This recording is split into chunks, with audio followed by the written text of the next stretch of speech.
Hi friends, మనం present ఏపీలో రకరకాల స్కాముల గురించి వింటూ ఉన్నాం, చూస్తూ ఉన్నాం. ముఖ్యంగా లిక్కర్ స్కామ్ గురించి చాలా పెద్దగా నడుస్తుంది. 3,500 కోట్లకు పైగా గత ప్రభుత్వం అవినీతి చేసింది అంటూ ప్రస్తుతం ఉన్నటువంటి కూటమి ప్రభుత్వం చెప్పటమే కాకుండా దాని మీద విచారణ కూడా చేపట్టింది. అయితే మరి విద్యుత్కి సంబంధించి దాదాపుగా 12,700 కోట్ల రూపాయలు ట్రూ అప్ ఛార్జెస్ ప్రజల నెత్తి మీద భారం మోపినటువంటి ప్రభుత్వం, మరి గత ప్రభుత్వము వరుసపెట్టి ట్రూ అప్ ఛార్జెస్ అని చెప్పి వసూలు చేసింది.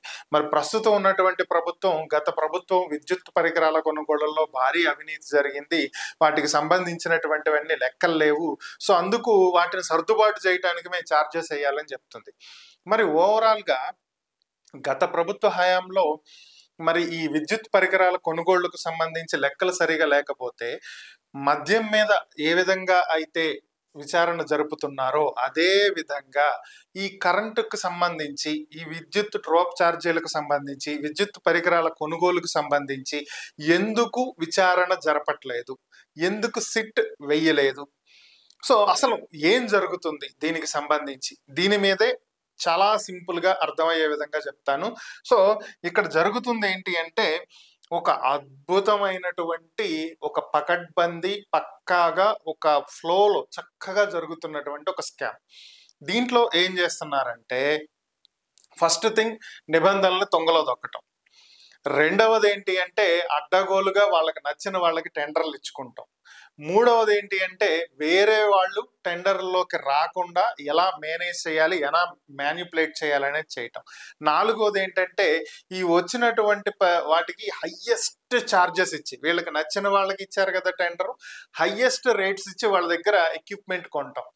ఐదవది ఏంటంటే అసలు ఈ ఎక్విప్మెంట్ ని టెస్టే చేయకుండా ప్రజల నెత్తిని రుద్ది ప్రజల నెత్తి మీద భారం వేయటం. అది ఏ ప్రభుత్వం దీనికి అతీతం కాదు. ఏం జరుగుతుంది అనేది నేను మీకు ఇప్పుడు క్లియర్ గా చూపిస్తా.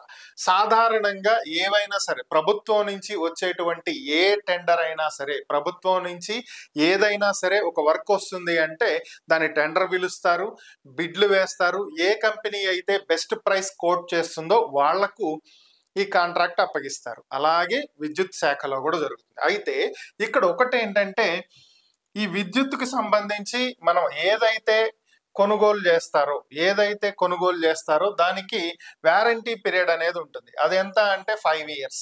ఇక్కడ మీకు కనిపిస్తుంది కదా, 5 years ఉంటుంది. సో ఈ 5 years వారంటీ పీరియడ్ లో ఏదైనా సరే ప్రొడక్ట్ కొనుగోలు చేసిన దానికి, సపోజ్ ట్రాన్స్ఫార్మరే కొన్నారు, కొన్నటువంటి ట్రాన్స్ఫార్మర్కి ఏదైనా సరే మనం ఏ మరమ్మతులు చేయాల్సి వస్తే, ఏదైనా ప్రాబ్లం వస్తే ఆ అమ్మినటువంటి సంస్థే దానికి సంబంధించి బాధ్యత తీసుకోవాలి. అదే 5 years ఉంటుంది. ఈ 5 years పీరియడ్కి గవర్నమెంట్ ఏం చేస్తుంది అంటే వీళ్ళ దగ్గర నుంచి సెక్యూరిటీ తీసుకుంటుంది. ఆ సెక్యూరిటీనే ఏంటి అంటే వీళ్ళు ఏదైతే టెండర్ ఉంటుందో ఆ టెండర్ వాల్యూలో నుంచి 10% అనేది తీసుకుంటుంది. సో ఇక్కడ మీరు చూడొచ్చు 10% ఉంది కదా, ఇది ఎప్పటిది? 2018-19 సంవత్సరంలో టీడీపీ అధికారంలో ఉన్నటువంటి సమయంలో టెండర్ నిబంధనల్లో పొందుపరిచినటువంటి అంశం ఇది. అంటే సుమారుగా ఒక 1,000 కోట్ల రూపాయల టెండర్ గనక వేసినట్టయితే, వర్క్ గనక పర్మిట్ వచ్చినట్లయితే ఒక సంస్థకి, అనే సంస్థకి 1,000 కోట్ల రూపాయలు వచ్చినట్లయితే టెండర్ వర్క్, అందులో నుంచి 100 కోట్లు బ్యాంక్ గ్యారంటీ డిపాజిట్ కింద పెట్టాలి, ఖచ్చితంగా పెట్టాల్సిందే. సో ఇది అప్పట్లో ఉన్నటువంటి నిబంధన. అయితే దాని తర్వాత ఏమైంది అంటే అద్భుతంగా సీన్ చేంజ్ అయిపోయింది. సో 2018-19లో ఈ నిబంధనల ప్రకారం, ఈ రూల్స్ ప్రకారం టీడీపీ 5,000 ట్రాన్స్ఫార్మర్లకు ఆర్డర్లు ఇచ్చింది అప్పట్లో. దీని తర్వాత 2019లో గవర్నమెంట్ మారింది. ఎప్పుడైతే గవర్నమెంట్ మారిందో, గవర్నమెంట్ వైఎస్ఆర్ కాంగ్రెస్ పార్టీ వచ్చింది. వైఎస్ఆర్ కాంగ్రెస్ పార్టీ ఒక కొత్త రూల్ తీసుకొచ్చింది. ఇదేంటి అంటే ఇక్కడ మీరు గమనించినట్లయితే ఇక్కడ మీకు కనిపిస్తుంది కదా 10% గ్యారంటీ డిపాజిట్ అనేది. దీంతో పాటుగా ఒక కొత్త క్లాజ్ ని తీసుకొచ్చారు. ఈ క్లాజ్ ప్రకారం ఎవరైతే లోకల్ మ్యానుఫ్యాక్చరర్స్ ఉంటారో వీళ్ళు 10% అమౌంట్ కట్టాల్సినటువంటి అవసరం లేదు. Permanent performance bank guarantee PPBG అని చెప్పి 20 కోట్లు కడితే చాలు. సో అంటే ఏంటి, మీకు 1000 కోట్ల రూపాయల టెండర్ వచ్చినా, 10,000 కోట్ల రూపాయల టెండర్ వచ్చినా, 20,000 కోట్ల రూపాయల టెండర్ వచ్చినా, ఎంత వచ్చినా సరే ఒక్క 20 కోట్లు కడితే సరిపోయిద్ది. మిగతా అదేది మీరు కట్టాల్సిన అవసరం లేదు. లెక్క ప్రకారం ఎంత కట్టాలి? 10% కట్టాలి. కానీ ఇక్కడ 20 crores కడితే చాలని చెప్పి వైసీపీ చెప్పింది. సో దీనికి సంబంధించి ఈనాడులో వచ్చినటువంటి ఒక చిన్న కథనం చూద్దాం. ఇది ఇప్పటి పేపర్ కాదు, నేను క్లియర్ గా చూపిస్తాను మీకు. ఇక డేట్ కూడా చూడండి, 24th June 2023. సో ఈ రోజు వాళ్ళు రాసింది ఏంటి, Shirdi Sai electricals Jagan plus Vishweshwara Reddy equal to 92,000 కోట్ల రూపాయలు.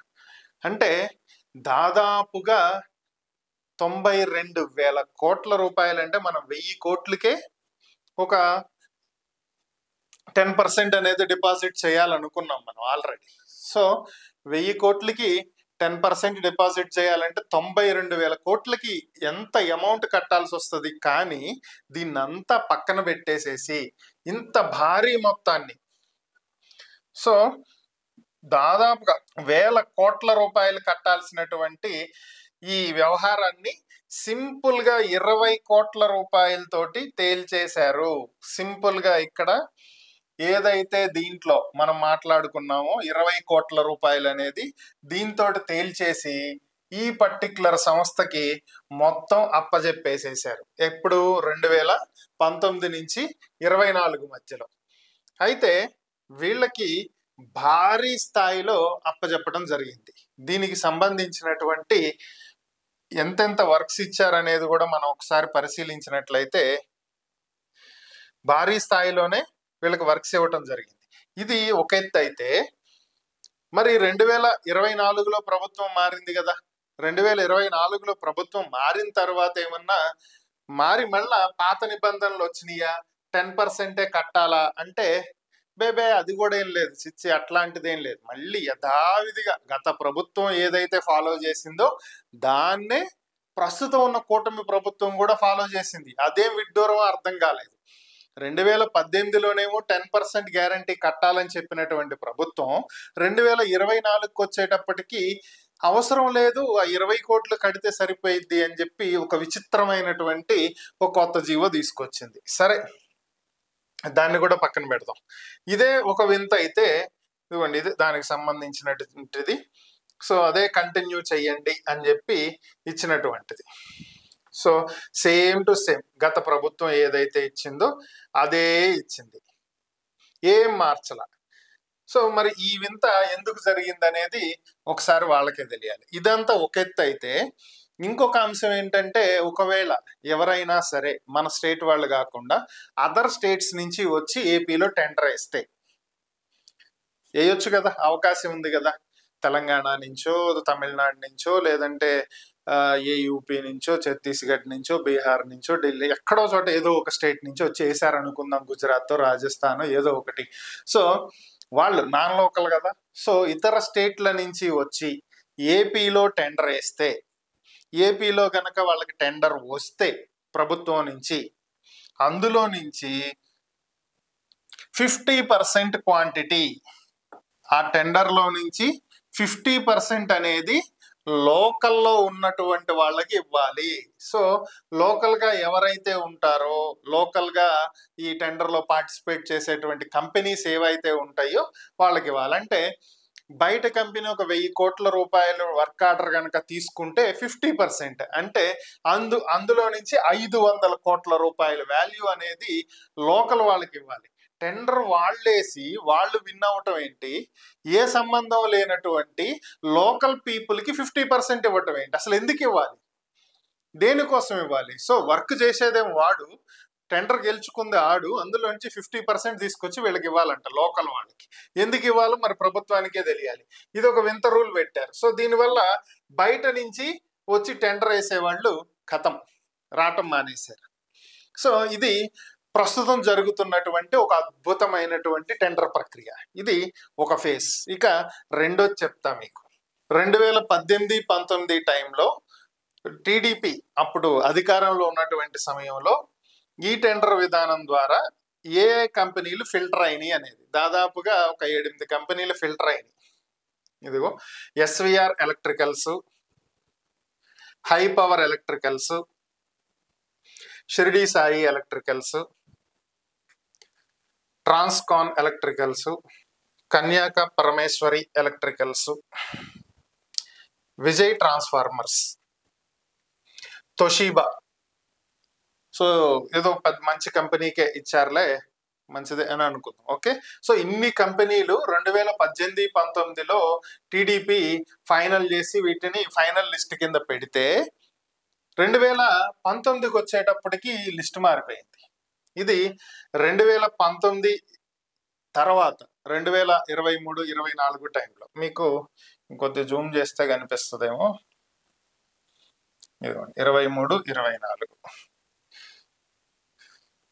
7/7/2023 అంటే జులై. సో జులైలో అప్పుడు వైఎస్ఆర్ కాంగ్రెస్ పార్టీ అధికారంలో ఉన్నటువంటి సమయంలో వీటిని ఫిల్టర్ చేసింది. ఫిల్టర్ చేసి ఎన్ని కంపెనీస్ ని రెడీ చేసింది? కేవలం 2 కంపెనీలు, 3 కంపెనీలు, 10. సో ఈ 10టిని కూడా ఏం చేసిందంటే, మీకు ఒక మంచి స్టోరీ ఇక్కడ బాగుంటది. High power electrical industries, Shirdi Sai electricals, తర్వాత Saibaba industries, Toshiba, Vijay transformers, B Srinivasarao power corporation, RR electricals, SVR electricals private limited. So ఇలా ఓవరాల్ గా ఒక 10 కంపెనీలని లిస్ట్ అవుట్ చేసింది టెండర్ ప్రక్రియలో. లిస్ట్ అవుట్ చేసిన తర్వాత అప్పట్లో 19-24 మధ్య ఉన్నటువంటి ప్రభుత్వం ఒక కొత్త విషయాన్ని చేపట్టింది. అదేంటి అంటే ఇది. సో ఇక్కడ ఏం చేశారు అంటే ఒక లెటర్ రాశారు. ఈఆర్డిఏకి లెటర్ రాశారు. ఏమని రాశారు? ఈఆర్డిఏకి ఎక్కడి నుంచి? ప్రభుత్వం నుంచి వెళ్ళినటువంటి లెటర్ ఇది. మేము ఒక 10 కంపెనీల్ని లిస్ట్ అవుట్ చేశాము.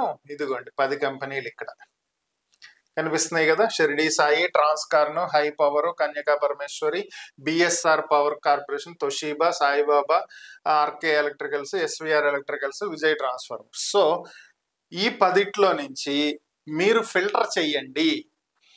కొన్ని రూల్స్ అండ్ రెగ్యులేషన్స్ ని బేస్ చేసుకుని మీరు ఎవరినైతే ప్రతిపాదిస్తారో వాళ్ళకి మేము కాంట్రాక్ట్ ఇస్తాం అని చెప్పారు. ఫైన్, ఇక్కడ వరకు బాగుంది. సో టెండర్ ప్రక్రియలో ఒక 10 మందిని ఫిల్టర్ చేశారు. 10 మంది బెస్ట్ అనుకున్నారు. వీళ్ళల్లో నుంచి బెస్ట్ ఆఫ్ ద బెస్ట్ తీయాలని చెప్పి ఒక ప్రముఖ సంస్థ చేతిలో పెట్టారు. వాళ్ళు కొన్ని రూల్స్ అండ్ రెగ్యులేషన్స్ ఫాలో అయ్యి వీళ్ళకి ఒక ఫిల్టరేషన్ ఇస్తారు. ఇది బయట చూసే వాళ్ళకి కనిపించేది.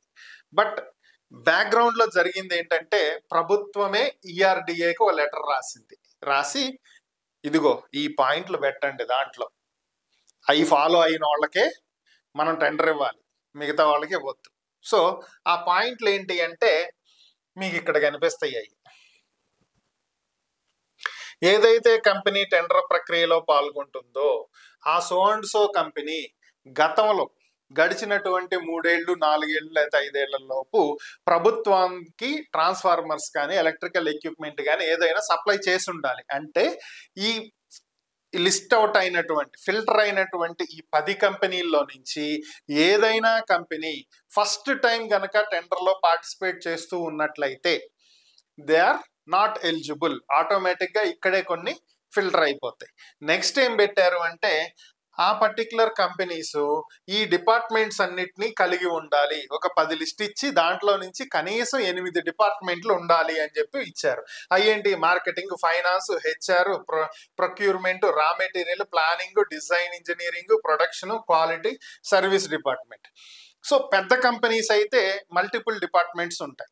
చిన్న చిన్న కంపెనీస్ అనుకోండి, స్మాల్ స్కేల్ ఇండస్ట్రీస్, వాళ్ళ టెక్నాలజీ ఉంటుంది, తయారు చేయగలిగే క్యాపబిలిటీ ఉంటుంది, తక్కువ కాస్ట్తో ఎక్కువ బెస్ట్ క్వాలిటీ తోటి ఇవ్వగలుగుతారు. బట్ వాళ్ళ దగ్గర ఎక్కువ డిపార్ట్మెంట్స్ ఇట్లా ఒక ప్రాపర్ వే అనేది ఉండకపోవచ్చు. సో దీంట్లో ఇంకో సగం ఫిల్టర్. సో దీని తర్వాత ఏం చేశారు, అక్కడతో వదల్లా, ఇక్కడ కొత్తగా ఏం పెట్టారంటే వీళ్ళకి సంబంధించి ఏవైనా సరే ఇప్పుడు ట్రాన్స్ఫార్మరే కనుక తయారు చేయాలంటే ట్రాన్స్ఫార్మర్లో మనకి కాయిల్స్ కానీ step up step down transformers ఉంటాయి కదా, కాయిల్స్ ఉంటాయి, వాటికి సంబంధించి ఏదైనా సరే దానికి సంబంధించినటువంటి అదర్ పార్ట్స్ ట్రాన్స్ఫార్మర్ రిలేటెడ్ ఏ పార్ట్ అయినా సరే సొంతంగా ఆ కంపెనీయే తయారు చేయాలి తప్ప వేరొకరి దగ్గర నుంచి కొనకూడదు. ఇది రూల్. మనం సింపుల్ ఎగ్జాంపుల్ తీసుకుందాం. ఒక కారో ఒక బైకో కొనుక్కున్నాం. సో కార్ తయారు చేసే వాళ్ళు ఎక్స్ కార్ కంపెనీ ఉందనుకుందాం. అది టాటానో, హుందాయో, టయోటానో, మారుతి సుజుకీనో, మహేంద్రానో, లేదంటే కియానో, ఇంకొకటి ఏదైనా కానివ్వండి. కంపెనీ పేరు పక్కన పెట్టేస్తే మనం ఒక కార్ తయారు చేసే కంపెనీ తీసుకుంటే కారు టైర్లు కూడా అదే కంపెనీ తయారు చేసిద్దా? కారు ఎయిర్ బ్యాగ్స్ కూడా అదే కంపెనీ తయారు చేస్తుందా? Car horns, brakes, brake pads ఇవన్నీ సేమ్ కంపెనీ తయారు చేస్తుందా? సో మల్టిపుల్ కంపెనీస్ వీటిని తయారు చేస్తాయి, తీసుకొచ్చి అసెంబుల్ చేస్తారు. మీరు ఏ కార్కైనా టైర్ చూస్తే ఏదో బ్రిడ్జ్ స్టోనో, ఎంఆర్ఎఫ్, ఎక్హామానో, గుడ్ హియరో, మిచ్లిన్నో ఏవో మల్టిపుల్ ఉంటాయి. కానీ ఇప్పుడు హుందాయ్ కార్ ఉంది కదా అని హుందాయ్ టైర్స్ ఉండవు కదా, మారుతి సుజుకి కార్ ఉందని మారుతి సుజుకి టైర్లు ఉండవు కదా. నువ్వు కార్ అమ్ముతున్నావు అంటే టైర్లు కూడా నువ్వే తయారు చేసి ఉండాలి అని అంటే మూర్ఖత్వం అవుతుంది. మరి ఇది ఎక్కడ రూల్ అనేది నాకైతే అర్థం కాదు. సో ఎవరైతే ఏ పార్ట్ తయారు చేయడంలో క్యాపబిలిటీ ఉంటుందో వాళ్ళు ఆ పార్ట్ని బెస్ట్గా తయారు చేయగలుగుతారు. అలాంటి వాళ్ళ దగ్గర నుంచి తీసుకుని కంపెనీలు అసెంబుల్ చేసుకుంటాయి కొన్ని పార్ట్స్ని. కానీ రెడిక్యులస్గా అన్నీ మీరే తయారు చేయాలి అని చెప్పి ఒక వింత రూల్ని తీసుకొచ్చి పెట్టారు ఇక్కడ. సో ఈ వింత రూల్ ఎందుకు పెట్టారనేది తెలియదు, ఎందుకంటే సింపుల్ ఫిల్టర్ చేయటానికి. ఫైనల్గా ఇవన్నీ ఫిల్టర్ చేస్తే వచ్చినటువంటి కంపెనీలు ఏంటంటే రెండు. ఒకటి షిరిడి సాయి ఎలక్ట్రికల్స్, రెండోది వచ్చేటప్పటికి తోషిబా. మరి వీటికన్నా ఈక్వల్గా ఇచ్చారా టెండర్లు అంటే లేదు. మొత్తం దాదాపుగా ఒక 94% ఆఫ్ వర్క్ షిరిడి సాయి ఎలక్ట్రికల్స్కి ఓన్లీ కేవలం 6% వరకు తోషిబాకి ఇచ్చారు. అప్పుడు జరిగినటువంటి టెండర్లలో దాదాపుగా 1675 మాత్రమే తోషిబా కంపెనీ ఇచ్చింది, మిగతావన్నీ షిరిడి సాయి ఎలక్ట్రికల్స్. మరి ఈ కంపెనీ మీద ఎందుకంత ప్రేమో నాకైతే అర్థం కాల. సో ఇదొక స్టంట్ అనమాట. ఇక మూడోది, ఇది ఇంకా అద్భుతం. సో ఇక్కడ ఏంటంటే ఇది ఇక్కడ మనం చూస్తున్నాం కదా, షిరిడి సాయి ఎలక్ట్రికల్స్కి ఇచ్చినటువంటి వర్క్ వాల్యూ, ఎన్ని కోట్ల రూపాయల వర్క్ ఇచ్చారు అనేది మనం ఇక్కడ చూడొచ్చు. అలాగే ఎంత క్వాంటిటీ ఇచ్చారు. సో అంటే దాదాపుగా 1,40,000 రూపాయలు పెట్టి ఒక ట్రాన్స్ఫార్మర్ని కొన్నారు. కానీ దీని ఒరిజినల్ ప్రైస్ ఎంత ఉంటుంది అంటే అసలు మీ ఊహకు కూడా అందదు. సో ఇది ఒకసారి చూద్దాం మనం.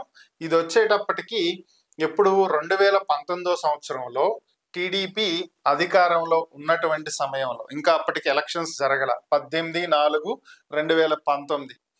సో టీడీపీ ఫైనల్గా దిగిపోయేటువంటి టైంలో 2000 ట్రాన్స్ఫార్మర్లని ఒక్కొక్క ట్రాన్స్ఫార్మరు 62,319 రూపాయలకి పర్చేస్ చేసింది. ఇదే ట్రాన్స్ఫార్మర్ని 2024 సంవత్సరంలో 2024 ఫిబ్రవరి 2024 మార్చ్ అంటే ఎలక్షన్స్కి కొద్ది రోజుల ముందు అప్పటి జగన్మోహన్ రెడ్డి ప్రభుత్వం భారీ స్థాయిలో రేట్లు పెట్టి కొంది, 1,40,000 రూపాయలు. మరి ఇంత సడన్ గా ఎందుకు రేట్లు పెరిగినాయో అర్థం కానటువంటి పరిస్థితి. పోనీ తర్వాత వచ్చిన ప్రభుత్వం ఏమన్నా తగ్గించిందా అంటే అది లేదు. తర్వాత వచ్చిన టీడీపీ ప్రభుత్వం కూడా అదే పద్ధతిని ఫాలో అయ్యింది. సో దీనికి సంబంధించి మీకు ఇక్కడ ఒక డేట్ చూపిస్తా. ఇదిగో ఈ డేట్ చూడండి, 18/2/2025 అంటే ఈ సంవత్సరమే. గత ఫిబ్రవరిలో కొన్నటువంటి రేట్లు ఇవి. భారీ స్థాయిలో గట్టిగా వేశారనమాట. సో మరి నిజంగానే మార్కెట్లో ఇంత రేట్లు ఉన్నాయా అంటే అది కూడా చూద్దాం. ఇది తెలంగాణ గవర్నమెంట్ ఇది తీసుకున్నటువంటి రేట్లు ఇవి. తెలంగాణ గవర్నమెంట్ ప్రకారం తెలంగాణ గవర్నమెంట్ పర్చేస్ చేసినటువంటి రేట్ ఎంత అనేది ఒకసారి చూస్తే మనం ఆన్ యావరేజ్ వీళ్ళు ఇటు చూసుకున్న 75,000కి మించి పెట్ల. ఒక ట్రాన్స్ఫార్మర్ కి 75,000 రూపాయలు పెట్టారు. మర్చిపోయాను మీకు ఇక్కడ ఒక విషయం చెప్పటం. మనం చెప్తున్నది ఏంటంటే ఇప్పటి వరకు EEL5 ట్రాన్స్ఫార్మర్స్ అంటున్నాం. ఓకే, అంటే మనకి TV, AC, fridge, washing machine ఇవి కొనేటప్పుడు మనం చూస్తుంటాం కదా 5 స్టార్ రేటింగ్ ఉందా, 5 స్టార్ రేటింగ్ ఉందా అని చెప్పి. అలాంటిదే అనమాట ఇది కూడా. సో తెలంగాణ ప్రభుత్వం 75,000 చిల్లర కొంటే ఇది ఛత్తీస్గఢ్ ప్రభుత్వం కొన్నటువంటి రేటు ఎంత కొంది? 63,980 రూపాయలు. ఇది ఎప్పుడు పర్చేస్ చేసినటువంటి డేటు అది కూడా చూద్దాం. ఇది సుమారుగా 2025లో, అంటే రీసెంట్ గానే. సో 2023లో ఛత్తీస్గఢ్ ప్రభుత్వం కొన్నటువంటి రేటు చూస్తే 64,418 రూపాయలు.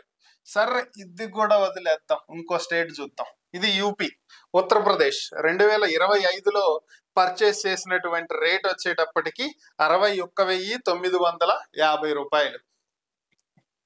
మరి అత్యద్భుతంగా మన స్టేట్ లో మాత్రమే ఇంత హై రేట్ ఇచ్చి 1,40,000 ఒక ట్రాన్స్ఫార్మర్ కి ఎందుకు పెట్టాలి?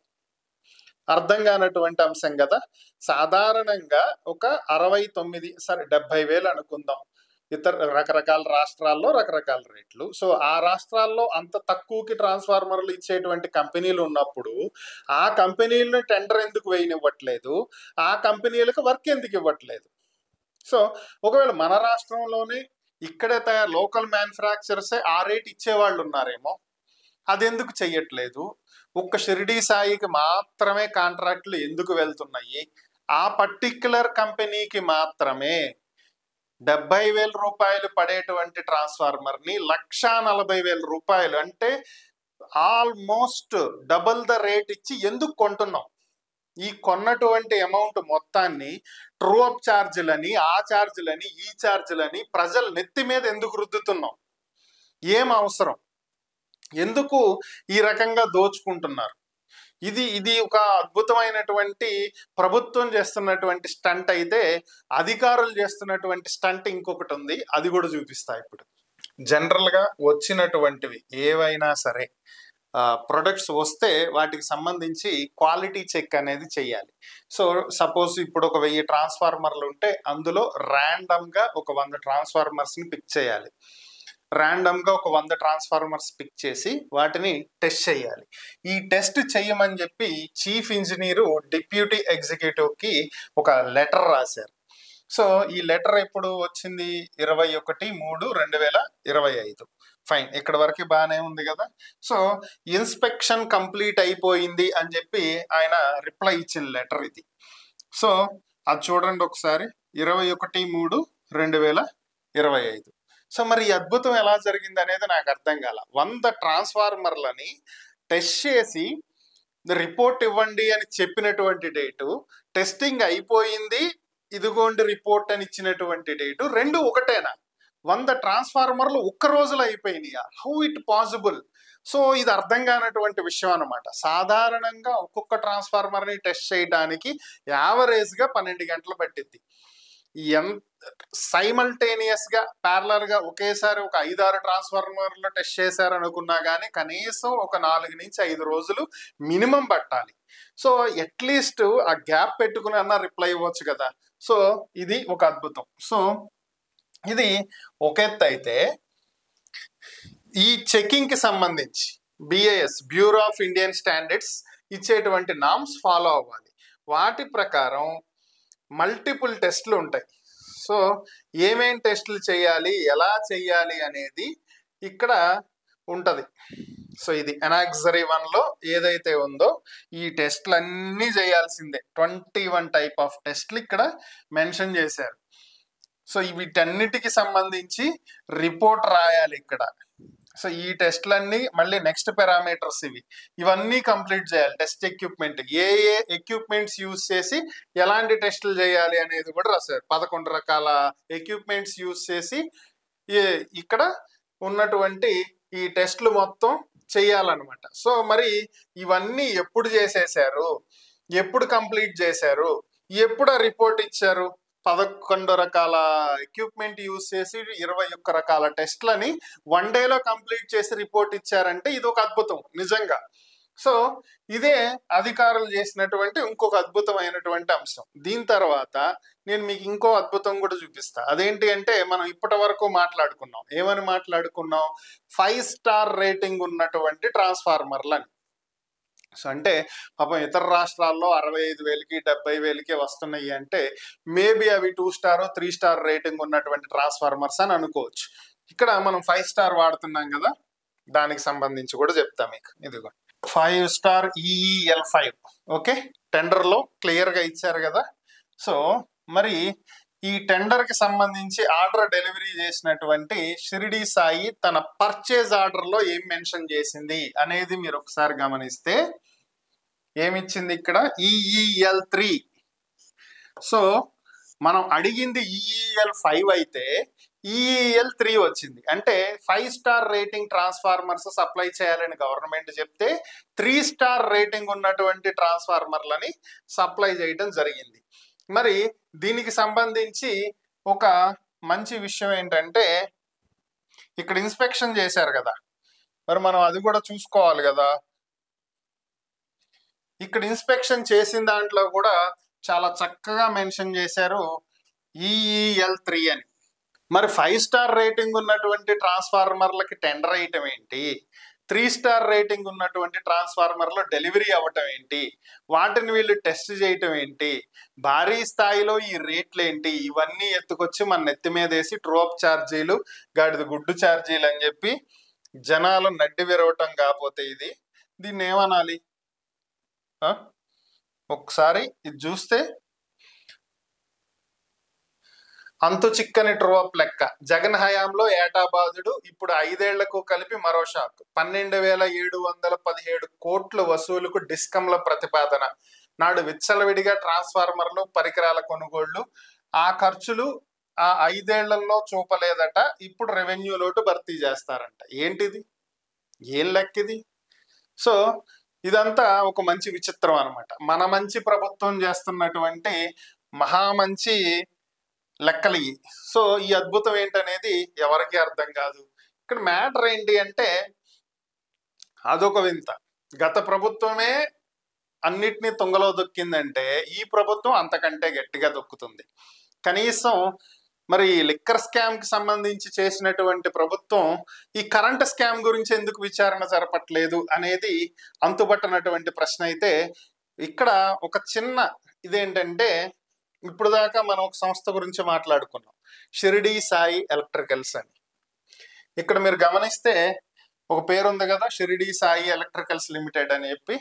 ఇది ఇక్కడ చూడండి 40 కోట్ల రూపాయలు. ఈ 40 కోట్ల రూపాయలు ఏంటి, ఏం లెక్క, ఇది ఏం చూపిస్తున్నాడు అనుకుంటున్నారా? Just wait. ఇక్కడ ఏం కనిపిస్తుంది? Electoral bond who paid to Telugu Desam party. 2024 general elections లో ఎలక్టోరల్ బాండ్స్ అనేవి ఉన్నాయి అనేది మనకు క్లారిటీ ఉంది కదా. ఎవరైనా సరే పార్టీలకు ఫండింగ్ చేయొచ్చు. వైట్ మనీ ఇది. నాకు నచ్చిన పార్టీకి నేను కొంత ఫండ్ ఇవ్వచ్చు. వాళ్ళు ఎలక్షన్కి దాన్ని ఖర్చు పెట్టుకుంటారు. ఏ పార్టీకి ఎవరి దగ్గర నుంచి ఎంత వచ్చింది అనేది క్లియర్ కట్గా తెలుస్తుంది. హైయెస్ట్ ఫండింగ్ ఇచ్చింది ఎవరు? షిరిడి సాయి ఎలక్ట్రికల్స్ 40 కోట్ల రూపాయలు ఇచ్చింది టీడీపీకి. అధికారికంగా ఉన్నటువంటి క్లియర్గా ఉన్నటువంటి లెక్క ఇది. మరి దీని గురించనే చూసి చూడనట్టు పోతుందా, లేదా నిబంధనలు ఫాలో అవుతుందా? ఈ స్కామ్ని ఎందుకు తీయట్లేదు? ఇది కడపకు చెందినటువంటి కంపెనీ ఇది. సో అప్పుడు గత ప్రభుత్వ హయాంలో ఏదో జరిగింది, సొంత ఊరు, సొంత జిల్లా, సొంత పార్టీ ఏదో అనుకున్నారంటే ఒక ఇది చేశారు, అయిపోయింది. ఇప్పుడు ఆ స్కాములు మీరు ఎందుకు తీయట్లా? మన మంచి ప్రభుత్వం లేబుల్ వేసుకోగానే మంచి ప్రభుత్వం అయిపోదు కదా. ప్రజలను ఎత్తిన 12,000 కోట్ల రూపాయలు రుద్దుతున్నారు బలవంతంగా. ఎవడి సొమ్మిది? మీ ఇష్టం వచ్చినట్టు 75,000 ఉన్నటువంటి ట్రాన్స్ఫార్మర్ని 1,40,000 చేసి డబల్ ద ఛార్జ్ ప్రజల నెత్తి మీద రుద్దుతున్నారంటే కనీసం అయినా ఆలోచించాలి. ఎవరికి తెలియదు, ఎవరు పట్టించుకోవట్లేదు అనుకుంటే ఇక అది మూర్ఖత్వమే అవుతుంది. సో ఇది పరిస్థితి. అతిపెద్ద స్కామ్ ఇది. లిక్కర్ స్కామే పెద్ద స్కామ్ అనుకుంటున్నారు, దానికి మించింది ఇది. బట్ ఇది వెలికి తీయటానికి మాత్రం మంచి ప్రభుత్వం మంచిగా ముందుకు రావట్లా. ఏంటనేది ఇక అది మీకే తెలియాలి, ఆ ప్రభుత్వానికి తెలియాలి.